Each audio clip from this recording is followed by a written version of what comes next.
Bizarre photos that prove history was far stranger than you ever realized. Jonathan the Tortoise in St. Helena in March 2020. The oldest known living terrestrial animal in the world, Jonathan was hatched circa 1832 and is now about 187 or 188 years old.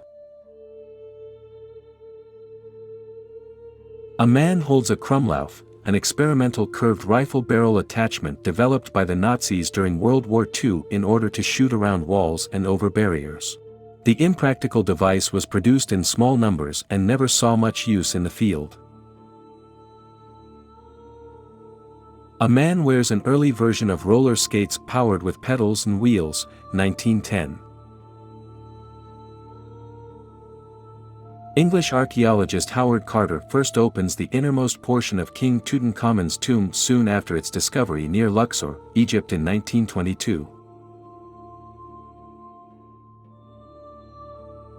A Chinese woman whose feet were bound in the late 1800s. While foot binding mostly fell out of favor by the 1930s, this painful tradition persisted in China for about 1,000 years. From getting their toes broken to having excess flesh snipped away, countless young girls endured an agonizing process to achieve an ideal 3-inch foot, or a golden lotus. The last shoe factory making lotus shoes only closed in 1999. A boy stands near a pissoir, one of the many outdoor urinals installed on the streets of Paris starting in the mid-19th century. At their peak, Paris pissoirs numbered more than 1,000. A train lays wrecked after entering Paris Montparnasse station too fast and failing to brake before crashing through the station wall and down onto the street below on October 22, 1895. Wojciech, the Syrian bear that the Polish II Corps had officially enlisted into their ranks, even giving him a rank, paybook, and serial number, sits for one of his comrades at an unspecified location during World War II, 1942.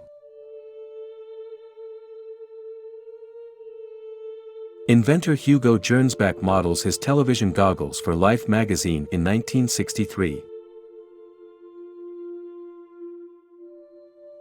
8 beams from the American nuclear missile known as the Peacekeeper light up the skies above Kwajalein Atoll in the Marshall Islands during a test launch in 1984.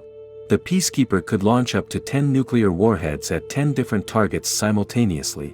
Ultimately, with the Cold War over, the U.S. retired its final Peacekeeper in 2005. In the winter of 1936, a clothier in Denmark came up with an odd but effective sales scheme. He hung more than 1,000 overcoats from a scaffold around his shop. So many customers turned up to see the spectacle that the police were called, and he sold every single coat.